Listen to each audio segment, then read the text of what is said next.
الله أكبر كبيرا والحمد لله كثيرا وسبحان الله بكرة وأصيلا. الله أكبر الله أكبر الله أكبر الله أكبر الله أكبر الله أكبر الله أكبر الله أكبر الله أكبر كبيرا والحمد لله كثيرا وسبحان الله بكرة وأصيلا. وأشهد أن لا إله إلا الله وحده لا شريك له القائل ولتكملوا العدة ولتكبروا الله على ما هداكم ولعلكم تشكرون. وأشهد أن سيدنا محمدا عبده ورسوله وصفيه من خلقه وحبيبه والقائل إن لكل قوم عيدا وهذا عيدنا. اللهم صل وسلم وبارك على سيدنا محمد وعلى آله وصحبه ومن تبعهم بإحسان إلى يوم الدين. الله أكبر الله أكبر لا إله إلا الله والله أكبر الله أكبر وللہ الحمد. محترم حاضرین مجلس، مبارک ہو مبارک ہو. اللہ کی طرف سے مبارکبادی ہے آپ حضرات کو جنہوں نے اللہ کے فرمان کے مطابق 30 دن کے پورے روزے رکھے. اللہ فرماتے ہیں الصوم لی وانا اجزی بہ. ذرا غور کیجیے، الصوم لی وانا اجزی بہ، کتنا پیارا جملہ ہے، دلوں میں خودکشی محسوس ہونے لگتی. اللہ فرماتے ہیں یہ روزہ میرے لیے ہے اور میں ہی اس کا بدلہ دوں گا. میں ہی اس کا بدلہ دوں گا کا مطلب جانتے ہیں، ہر عبادت کا ہر چیز کا بدلہ اللہ ہی دیں گے، لیکن کہا جاتا ہے نا کہ یہ میرے لیے خاص ہے، اس کو چھوڑ دو، اس کا حساب کتاب مت رکھو، یہ تو میرے اوپر ہے، میں کتنا اور کیسے اور کتنا نوازوں گا، یہ مجھ پر چھوڑ دو. اور اس نے کہا وہ جو رب عظیم ہے، وہ جو رب غفور ہے، وہ جو اپنے بندوں کو بے پناہ چاہتا ہے، وہ جس نے آپ کو منتخب کر لیا ہے، وہ جس نے آپ کو سلیکٹ کر لیا ہے، وہ جو آپ سے بے پناہ محبت کرتے ہیں، وہ اللہ کہتے ہیں الصوم لی وانا اجزی بہ. روزہ میرے لیے ہے اور میں ہی اس کا بدلہ دوں گا. اس مبارک موقع پر خوشی ہوئی بساط فرحت و سرور کے اس موقع پر حق کا تقاضا ہے کہ میں یہ بات بھی کہتا چلوں. حق کا تقاضا ہے کہ میں یہ بات بھی کہتا چلوں کہ اللہ کے رسول صلی اللہ علیہ وسلم نے فرمایا اتانی جبریل، میرے پاس جبریل آئے اور کہا جسے رمضان کے روزے ملے اور اس نے اپنی مغفرت نہ کروا لی، ان روزوں سے اپنی مغفرت نہ کروا لی، ان عبادتوں سے اپنی مغفرت نہ کروا لی، اے محمد اللہ رب العزت اسے اپنی نعمتوں سے دور کر دے، اس کا ٹھکانہ جہنم ہو، کہو آمین. تو اللہ کے رسول صلی اللہ علیہ وسلم فرماتے ہیں میں نے کہا آمین. ذرا سوچئے کہاں یہ بشارتیں اور کہاں یہ وعید. ہم میں سے ہر ایک کو چاہیے کہ اپنا جائزہ لے کہ روزوں کا جو مفہوم تھا، روزوں کی جو روح تھی، اللہ نے جو فرمایا تھا اللہ نے جو فرمایا تھا کتب علیکم الصیام کما کتب علی الذین من قبلکم لعلکم تتقون، تاکہ تم متقی ہو جاؤ. یہ روزے اس لیے میں نے تم کو عطا کیے ہیں تاکہ تم متقی ہو جاؤ. اگر یہ تقویٰ کی صفات میرے بھائیوں ہمارے اندر ظاہر نہیں ہوئی ہیں، اگر یہ تقویٰ کی علامتیں ہمارے اندر پائی نہیں جا رہی ہیں، تو ہمیں اپنا احتساب کرنا چاہیے، ہمیں اپنے بارے میں فیصلہ کرنا چاہیے۔ عید کے اس موقع پر، اس مبارک موقع پر اور اس مبارک مجلس میں ہاتھ اٹھا کر اللہ رب العزت سے دعا کرنا چاہیے کہ اللہ اس رمضان میں جو بھی لغزشیں ہو گئی ہیں، جو بھی غلطیاں ہو گئی ہیں، جو بھی خطائیں ہوئی ہیں، اے اللہ تو تواب الرحیم ہے، اے اللہ تو تواب الرحیم ہے، اے اللہ تو بندوں کی توبہ کو قبول کرتا ہے، اے اللہ تو رمضان میں ہوئی ہماری غلطیوں کو معاف فرما دے اور ہمارے ان روزوں کو قبول فرما دے۔ ان روزوں کی قبولیت کے لیے اللہ کے رسول صلی اللہ علیہ وسلم نے شوال کے 6 روزوں کی تاکید کی ہے۔ شوال کے یہ 6 روزے، یہ پورے مہینے کے روزوں کی جو روزوں میں نقص پایا گیا، جو روزوں کے اندر کمی رہ گئی ہے، اس کمی کی بھرپائی کرنے کے لیے یہ شوال کے 6 روزے شریعت مطہرہ نے ہمیں عطا کیا ہے۔ آج کی اس مبارک مجلس میں ہم نے بہت سنا ستم من الشوال، شوال کے 6 روزے، شوال کے 6 روزے ہم نے سنا۔ آئیے آج یہ عہد کر کے اٹھیں کہ ہم شوال کے یہ 6 روزے رکھیں گے تاکہ اس رمضان مبارک میں جو غلطیاں ہم سے ہو گئی ہیں، جو بھول چوک ہو گئی ہے، ان کا تدارک ہو سکے۔ میرے بھائیوں، یہ عہد کر لیجئے، ایک طرف جہاں یہ بشارتیں ہیں، وہیں میں نے یہ وعید بھی اس خوشی و مسرت کے موقع پر آپ کو بیان کر دی تاکہ ایک خطیب اپنا حق ادا کر سکے، اپنا فرض ادا کر سکے۔ میرے بھائیوں، تقویٰ کا تقاضا ہے، تقویٰ کا تقاضا ہے میرے بھائیو، لعلکم تتقون کی روح ہے کہ ہم جو مہینہ بھر مسجدوں سے جڑے رہے، یہ مسجدیں آباد رہیں، یہ مسجدیں آباد رہیں میرے بھائیو۔ اللہ رب العزت وَاعْبُدْ رَبَّكَ حَتَّىٰ يَأْتِيَكَ الْيَقِينُ، موت تک کی عبادت ہمارے اوپر فرض ہے میرے بھائیو۔ اللہ رب العزت رمضان کے رب نہیں ہے، صرف اللہ رب العزت صرف رمضان کے رب نہیں ہے، اللہ پل پل اور لمحے لمحے کے رب ہیں۔ جن حضرات نے رمضان میں عبادتیں کی ہیں، اگر وہ رمضان کے بعد اپنی عبادتوں میں غفلت برتتے ہیں تو اس بات کا اعلان کرتے ہیں کہ میرا رب صرف رمضان کا رب ہے، اس کے بعد کا رب وہ میرا رب نہیں ہے جس کی میں عبادت کروں۔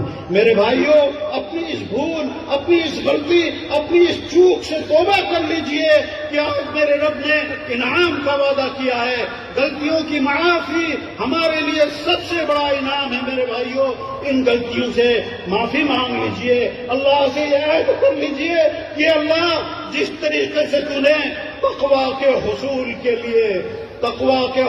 کے لیے جس طریقے سے تو نے یہ رمضان ہمیں عطا کیا اور اس رمضان نے ہمیں نمازی بنا دیا، ہم 5 وقتہ نماز پڑھتے رہے، ہم وقت سے پہلے مسجدوں میں آتے رہے، ہم نے تیرے کلام کو سینے سے لگائے رکھا، ہم جھوٹ بولتے ہوئے ہماری زبانیں لڑکھڑانے لگتی تھی، ہم کسی کی غیبت نہیں کر پائے، ہم نے اپنے آپ کو صاف ستھرا رکھا۔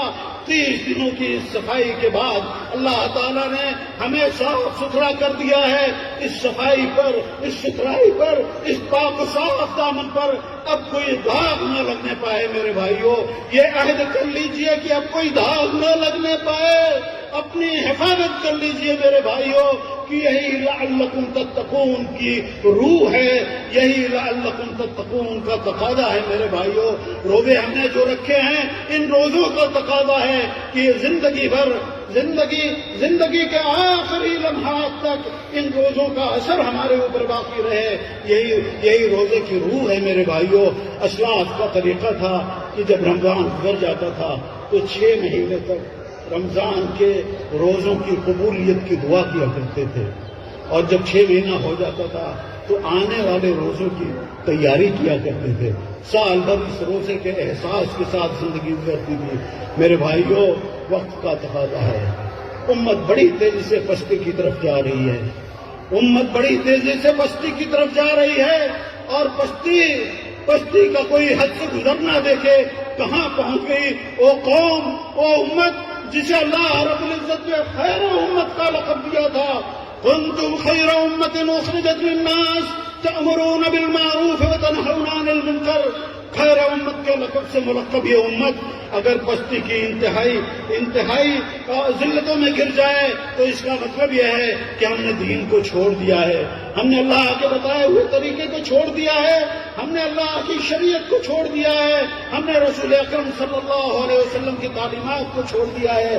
میرے بھائیوں، لعلکم تتقون کا تقاضا ہے کہ ہم دوبارہ لوٹ کر آئیں اپنے دین کی طرف، دوبارہ احساس کریں کہ وہ اللہ جس نے ہمیں سلیکٹ کیا، جس نے ہمارا انتخاب کیا، اپنے 8 ارب بندوں میں سے، 8 بلین لوگوں میں سے ہمارا انتخاب اللہ نے کیا ہے۔ اللہ نے کہا وَلَوْ شِئْنَا لَآتَيْنَا كُلَّ نَفْسٍ هُدَاهَا، اگر ہم چاہتے تو ساری دنیا انسانیت کو ہدایت دے دیتے، لیکن اللہ نے آپ کو چن لیا، اللہ نے آپ کو چن لیا، اللہ نے ہمیں چن لیا۔ ہمیں چننے کے بعد اللہ نے ہمیں اپنا کلمہ عطا کیا۔ میرے بھائیوں، لا الہ الا اللہ محمد رسول اللہ کا لاہوتی کلمہ عطا کیا۔ اس کے معنی و مفہوم اور اس کے تقاضوں کو سمجھنے کی ضرورت ہے، اس کے تقاضوں کو سمجھنے کی ضرورت ہے۔ اللہ کا یہ انعام ہمیں کتنا قیمتی انعام ہے، ہم مسلمان بدقسمتی سے اس کلمے کے تقاضوں کو سمجھ نہیں پائے۔ اگر ہم اس کلمے کے تقاضوں کو سمجھ لیتے میرے بھائیوں تو کافی تھا۔ اللہ کے رسول صلی اللہ علیہ وسلم کا فرمان ہے من قال لا الہ الا اللہ دخل الجنہ، جس نے لا الہ الا اللہ کہا وہ جنت میں داخل ہو گیا۔ یہ لا الہ الا اللہ کہنے کے پیچھے کتنی لمبی کہانی ہے، اسے سمجھنا پڑے گا میرے بھائیوں۔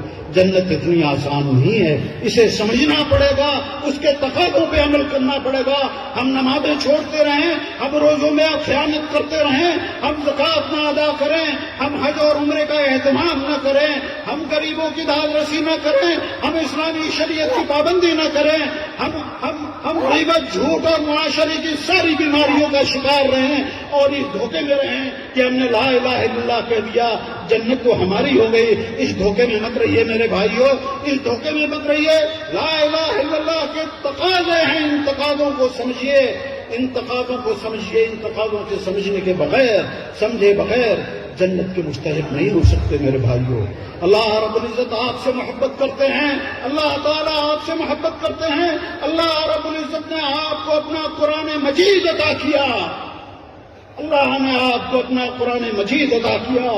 آپ اس قرآن کا کتنا احترام کرتے ہیں، آپ اس قرآن کو کتنا سمجھتے ہیں، آپ اس قرآن کی تعلیمات پر کتنا عمل کرتے ہیں، یہ ہم سب جانتے ہیں میرے بھائیوں۔ احترام جوزدان میں لپیٹ کر کسی اونچی جگہ پہ رکھنے کو نہیں کہتے ہیں۔ احترام کا مطلب ہے کہ اس کے حرف حرف پر ایمان لایا جائے، اس کے زیر زبر پیش پر ایمان لایا جائے، اس کی تعلیمات پر عمل کیا جائے، اس کی منہیات سے رک جایا جائے۔ یہی اصل احترام ہے، یہی اس قرآن کی روح کو سمجھنا ہے میرے بھائیوں۔ افسوس ہم مسلمان قرآن سے اپنے رشتے کو کاٹ چکے ہیں۔ یہ وہ کتاب ہدایت جو ضابطۂ حیات ہے، جو ایک مسلمان کے لیے مینوئل ہے، اس کی زندگی کا راستہ طے کرتی ہے، افسوس اتنا بڑا مجمع بیٹھا ہوا ہے۔ اور اگر سوال کیا جائے کہ قرآن مجید سے کتنا بڑا تعلق ہے تو میرے بھائیوں جواب مایوس کن آتا ہے۔ قرآن کے حوالے سے اللہ رب العزت نے فرمایا، دیکھیے اس بات کو سمجھیے اور بہت غور سے سنیے، اور رب کریم جو آپ سے پیار کرتے ہیں، جنہوں نے آپ کو رمضان مبارک کے روزے عطا کیے تاکہ آپ متقی ہو کر اس کی جنت کے مستحق ہو جاؤ، اس رب کریم کا حکم سنیے، اس رب کریم کا حکم سنیے۔ اللہ فرماتے ہیں ان ربک یعلم انک تقوم ادنی من ثلثی اللیل ونصفه وثلثه وطائفة من الذین معك واللہ یقدر اللیل والنہار علم ان لن تحصوه فتاب علیکم فاقرؤوا ما تيسر من القرآن علم ان سيكون منكم مرضى وآخرون يضربون في الأرض يبتغون من فضل الله وآخرون يقاتلون في سبيل الله فاقرؤوا ما تيسر منه وأقيموا الصلاة وآتوا الزكاة۔ اس میں اللہ رب العزت فرما رہے ہیں کہ اللہ خوب جانتے ہیں کہ تم میں سے کچھ بیمار ہوگے، تم میں سے کچھ روزی روٹی کی تلاش میں سفر پہ نکلے ہوگے، تم میں سے کچھ جہاد کی راہ میں نکلے ہوگے، ان سب کے باوجود اللہ کہتے ہیں فَقْرَؤُوا مَا تَيَسَّرَ مِنَ الْقُرْآنِ، جو بھی میسر ہو جائے، جتنا بھی میسر ہو جائے قرآن کی تلاوت کیا کرو۔ کسی حالت میں قرآن کی تلاوت سے مفر نہیں ہے۔ یہ مبارک مجمع آج اگر یہ طے کر لے کہ ہم قرآن کو سینے سے لگا لیں گے، ہم قرآن کی تلاوت کیا کریں گے، یہ اس لیے بھی ضروری ہے کہ لا الہ الا اللہ کا تقاضا ہے کہ اللہ نے جو حکم دیا ہے اس حکم پر عمل کریں، اور میں نے اپنے رب کا حکم پڑھ کے سنا دیا میرے بھائیوں۔ قرآن کی تلاوت کا مطلب یہ ہے کہ قرآن میں تدبر کیا جائے، قرآن میں غور کیا جائے، قرآن کو سمجھا جائے۔ یہ وہ رب کریم جو آپ سے پیار کرتے ہیں اور آپ اپنے رب سے محبت کا دعویٰ رکھتے ہیں، یہ حبیب اور محبوب کے درمیان ایک پیغام ہے، یہ کیسی محبت ہے، یہ کیسی محبت کی دعوے داری ہے کہ محبوب نے ایک میسج بھیجا، محبوب نے ایک پیغام بھیجا اور ہم اس پیغام کو سمجھ بھی نہیں پا رہے ہیں۔ کیا ہم اسے محبت کا نام دے سکتے ہیں؟ کیا ہم اسے محبت کا نام دے سکتے ہیں؟ اللہ سے محبت کے دعوے داروں، اس محبت کا تقاضا ہے کہ اللہ کے پیغام کو سمجھنے کی کوشش کرو، اسی کو محبت کرتے ہیں۔ میں نے ایسی کوئی محبت نہیں دیکھی، میں دنیا کی کسی لغت میں محبت کا یہ معنی نہیں سمجھ سکا کہ کوئی شخص اپنے محبوب کی بات کو سننا بھی نہ چاہے، سمجھنا بھی نہ چاہے اور محبت کی دعوے داری کرتا رہے۔ میرے بھائیوں، ابھی رمضان گزرا، 30 دن گزرے، اس 30 دن میں ہم نے قرآن کو سینے سے لگائے رکھا، کچھ نہ کچھ ہم نے تلاوتیں کی ہیں۔ یہ سلسلہ منقطع نہ ہونے پائے میرے بھائیوں، یہ سلسلہ منقطع نہ ہونے پائے، ہم تاکہ اس قرآن اس رمضان کی رحمتوں سے مکمل طور پر فیض یاب ہو سکیں۔ میرے بھائیوں، ابھی شب قدر میں ہم نے اللہم انک عفو تحب العفو فاعف عنی کی دعائیں ہم نے رودھے ہوئے گلوں سے، ہم نے روتی ہوئی آوازوں سے، ہم نے سسکیوں کے درمیان اللہ سے یہ دعا مانگی ہے، اللہم انک عفو تحب العفو فاعف عنی۔ اے اللہ تو معاف کرنے والا ہے، تو معافی کو پسند کرتا ہے، اے اللہ تو ہمیں معاف کر دے۔ معافی کا یہ تقاضا ہے، اللہ سے جو یہ دعا ہم نے مانگی ہے، اس دعا کا یہ تقاضا ہے کہ ہم اپنے لوگوں کو معاف کر دیں، ہم اپنے لوگوں کو معاف کر دیں۔ ہمارے تعلقات جو بھائیوں سے خراب ہیں، ہمارے تعلقات جو خاندان میں خراب ہیں، ہمارے تعلقات جو دوستوں سے خراب ہو گئے ہیں، ہمارے تعلقات جو عام مسلمانوں سے خراب ہو گئے ہیں، ہمارے تعلقات جو عام انسانیت سے خراب ہو گئے ہیں، میرے بھائیوں، اللہم انک عفو تحب العفو کا تقاضا ہے کہ اگر ہم رب سے معافی مانگ رہے ہیں تو معافی مانگنے سے پہلے ہم لوگوں کو معاف کر دیں، ہم لوگوں کو عفو درگزر کا کام لیں کہ یہ اللہ کی صفت ہے۔ یہ صفت جب ہمارے اندر آئے گی تو اللہ تعالیٰ ہماری دعاؤں کو قبول فرمائیں گے۔ میرے بھائیوں، اللہ اکبر لا الہ الا اللہ واللہ اکبر وللہ الحمد۔ عید کا یہ مبارک موقع فرحت و انبساط کی یہ فضائیں دعوت دے رہی ہیں کہ ہم اپنی رشتہ داریوں کو جوڑ لیں۔ میرے بھائیوں، ہم اپنی رشتہ داریوں کو جوڑ لیں، اللہ کا حکم ہے رشتہ داریوں کو جوڑنا، ان رشتہ داریوں کو جوڑ لیجئے۔ آج بڑا خوبصورت موقع اللہ نے دیا ہے کہ عید کی مبارکباد دینے، ایک پیالی میں تھوڑی سی سویاں، تھوڑا شیر خورما لے کر پہنچ رہے گھروں میں کہ یہ جو ہوا سو ہوا، معاف کر دیجئے، غلطی ہو گئی، ہم نے معاف کیا، آپ بھی معاف کر دیجئے۔ باتیں ختم کر کے اٹھیے، ایک صاف ستھرا معاشرہ بنائیے، ایک صاف ستھری سوسائٹی بنائیے جو اسلام کا تقاضا ہے، جو اسلام کی متقاضی ہے۔ میرے بھائیوں، والدین کے ساتھ حسن سلوک بڑے افسوس کی بات ہے، کہتے ہوئے دل پھٹنے لگتا ہے میرے بھائیوں کہ یہ امت مسلمان جس کا قائد رسول اللہ صلی اللہ علیہ وسلم ہے، رسول اللہ صلی اللہ علیہ وسلم کی امت اپنے والدین سے بدتمیزی کرنے لگی، اپنے والدین کا انکار کرنے لگی، ان کی باتیں نہیں سن رہی ہے، ان کی عزت نہیں کر رہی ہے، ان کا احترام نہیں کر رہی ہے۔ میرے بھائیوں، لا الہ الا اللہ محمد رسول اللہ کا تقاضا ہے کہ اللہ رب العزت نے جو ہدایت ہمیں دی ہے، وَقَضَىٰ رَبُّكَ أَلَّا تَعْبُدُوا إِلَّا إِيَّاهُ وَبِالْوَالِدَيْنِ إِحْسَانًا إِمَّا يَبْلُغَنَّ عِندَكَ الْكِبَرَ أَحَدُهُمَا أَوْ كِلَاهُمَا فَلَا تَقُل لَّهُمَا أُفٍّ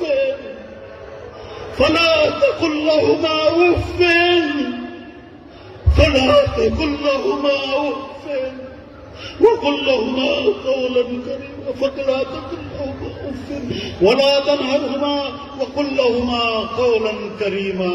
میرے بھائیوں، یہ والدین جنہوں نے آپ کو انگلی پکڑ کے چلنا سکھایا، یہ والدین جو آپ کی زندگی کا بنیاد، آپ کی زندگی کے بنیاد ہیں، ان سے اپنے رشتے کو میرے بھائیوں ایسا کر لیجئے کہ قرآن مجید میں اللہ کہہ رہے ہیں قرآن مجید میں فلا تقل لهما اف، ایک ذرا کسی بات پر تھوڑا چہرہ مت بگاڑیے، چہرے پہ کوئی شکن نہ آنے پائے۔ باپ بوڑھا ہو گیا ہے، کچھ کہہ رہا ہے، بھلے غلط کہہ رہا ہے، اگر اسلامی تعلیمات کے خلاف نہیں ہے تو اس کی بات کو برداشت کیجئے، خوش دلی سے برداشت کیجئے، سر جھکا کے برداشت کیجئے۔ ایک ذرا اس کا لفظ نہ نکلنے پائے کہ میرے رب کا یہ حکم ہے، فلا تقل لهما اف، انہیں اف تک نہ کہنا، واخفض لهما ولا تنهرهما وقل لهما قولا كريما، بڑی محبت سے ان سے بات کیا کرنا۔ میرے بھائیوں، وقت بہت زیادہ ہو رہا ہے، لیکن بہت ساری باتیں ہیں جو امت جس کا شکار ہے۔ میرے بھائیوں، اولاد کے تئیں آخری بات میں کہہ کے اپنی گفتگو ختم کروں گا، اولاد کی تئیں ہماری ذمہ داریاں بہت بڑی ہیں۔ میرے بھائی، آج ہمارے بچے کہاں اپنی زندگی گزار رہے ہیں؟ دیر رات تک سڑکوں پر، ہوٹلوں پر۔ میرے بھائیوں، کہاں یہ شباب گیا؟ نوجوان طبقہ کسی بھی قوم کا مستقبل ہوا کرتا ہے، قوم کی عمارت اسی کے اوپر قائم رہتی ہے۔ اس نوجوان طبقے کی اگر ہم نے آج تربیت نہیں کی تو میرے بھائیوں کل کے حالات اس سے خراب ہوں گے۔ اللہ نہ کرے حالات جیسے گزر رہے ہیں میرے بھائیوں، ضرورت اس بات کی ہے کہ ہم اپنے نوجوانوں کی حفاظت کریں۔ وہی جمع ہے قبیلے کی آنکھ کا تارا، شباب جس کا ہو بے داغ ضرب ہو کاری۔ میں اپنے نوجوان بھائیوں سے مخاطب ہو کے کہتا ہوں، شباب جس کا ہو بے داغ ضرب ہو کاری۔ اپنے شباب کی حفاظت کیجئے۔ آج کا ابو جہل 1450-1500 سال پہلے کے ابو جہل سے کہیں زیادہ عیار ہے، کہیں زیادہ مکروہ ہے۔ وہ آپ کے گھروں میں پہنچ گیا ہے، آپ کے ہاتھوں میں پہنچا ہوا ہے، رات کی تاریکیوں میں آپ کے ساتھ رہتا ہے، خلوت و جلوت میں آپ کا رفیق بنا رہتا ہے، اور یہ کہاں کہاں لے کے جاتا ہے جن کے ہاتھوں میں ہے وہ بخوبی جانتے ہیں۔ اس سے اپنی حفاظت کیجئے، اپنے بچوں کی حفاظت کیجئے۔ میں نوجوانوں کو مخاطب کر کے کہتا ہوں کہ اس مہلک چیز سے، اس ابو جہل سے پناہ مانگیے، ورنہ یاد رکھیے اللہ رب العزت کا خوف جس طریقے سے جلوت میں ہونا چاہیے بالکل ویسے ہی خلوت میں بھی ہونا چاہیے۔ جس طرح تنہائی میں جس طریقے سے سرعام اللہ سے ڈرنے کا حکم ہے، اسی طریقے سے بند کمروں میں بھی اللہ سے ڈرنے کا حکم ہے، اسی طریقے سے رات کی تاریکیوں میں بھی اللہ سے ڈرنے کا حکم ہے۔ اللہ اکبر لا الہ الا اللہ واللہ اکبر وللہ الحمد۔ محترم حاضرین مجلس، رمضان کا مہینہ گزر گیا، اپنے ساتھ جاتے جاتے یہ پیغام دے گیا ہے، لعلکم تتقون۔ تقوی کی اس روح کو زندہ رکھیے، تقوی کی اس روح کو باقی رکھیے۔ یہ تقوی کی روح آپ کے اعمال سے ظاہر ہوگی میرے بھائیوں۔ وقت پر نمازوں کی ادائیگی، قرآن کریم کی تلاوت، رشتہ داروں کی حفاظت اور اپنے والدین کا اکرام و احترام اور اپنے وقت کا خیال رکھنا میرے بھائیوں، یہ وہ ساری چیزیں ہیں جن کا ہمیں اب عہد کر لینا چاہیے کہ آج عید کے دن رب کریم ہمیں معاف کرنے کے لیے ہماری دعاؤں کا انتظار کر رہے ہیں میرے بھائیوں۔ ہاتھ اٹھا کے اللہ سے دعا کیجیے کہ اللہ تو بڑا غفور الرحیم ہے مالک، اللہ تو بڑا غفور ہے، تو رحیم ہے، تو تواب ہے میرے مالک، تو کریم ہے، تجھے حیات یہ ان خالی ہاتھوں کو لوٹاتے ہوئے اللہ تیرے سامنے ہاتھ اٹھائے بندے کھڑے ہیں۔ اللہ قوم کو، ملت کو اس کی ذلت سے نکال دے میرے مالک، یا اللہ قوم کو اس کی ذلت سے نکال دے میرے بھائی میرے مالک، یا اللہ میرے بھائیوں غزہ چیخ رہا ہے، کتنے بچے تصویریں دیکھ کر روح کانپ جاتی ہے میرے بھائیوں، کتنی مائیں اور بہنیں زخموں سے چور ہیں۔ اے اللہ تو خوب دیکھ رہا ہے، اے اللہ تو دشمن کے ہاتھوں کو توڑ دے مالک، یا اللہ دشمن کے ہاتھوں کو توڑ دے، یا اللہ تو دشمن کے ہاتھوں کو توڑ دے، یا اللہ غزہ کے ان مظلوموں کی مدد فرما میرے مالک، وہ مظلوم تیرے پل پل کے محتاج ہے میرے مالک، ان کی داد رسی فرما میرے اللہ، یا اللہ امت کے بیماروں کو شفا عطا فرما، یا اللہ امت کے بیماروں کو شفا عطا فرما، ان مریضوں کو شفا عطا فرما، یا اللہ وہ نوجوان جو بلا کسی غلطی کے شک و شبہ کے جرم میں شک و شبہ پر اپنے جیلوں میں بند ہیں، اللہ ان کی رہائی کا انتظام فرما، یا اللہ ہمیں اس ملک کے تئیں اپنی محبت کو ظاہر کرنے کا موقع عطا فرما، یا اللہ یہ ملک ہمارا ہے، اس ملک کی حفاظت کی توفیق عطا فرما، اس ملک میں بھائی چارگی کا ماحول عام ہو، ہر ایک شخص ایک دوسرے سے گلے لگاتا ہوا ملے، ہم یا کنتم خیر امت اخرجت للناس کا تقاضا ہے۔ اللہ رب العزت نے جب ہمارا انتخاب کیا تو ہمیں یہ نہیں کہا کہ ہم نے تمہیں تمہارے لیے پیدا کیا ہے، ہم نے تمہیں مسلمانوں کے لیے پیدا کیا ہے، نہیں، کہا کہ اخرجت للناس، ہم نے اس امت کو عام انسانوں کے لیے پیدا کیا ہے، عام انسانیت کی بھلائی ہماری دینی ذمہ داری ہے، عام انسانیت کی بھلائی ہماری دینی ذمہ داری ہے،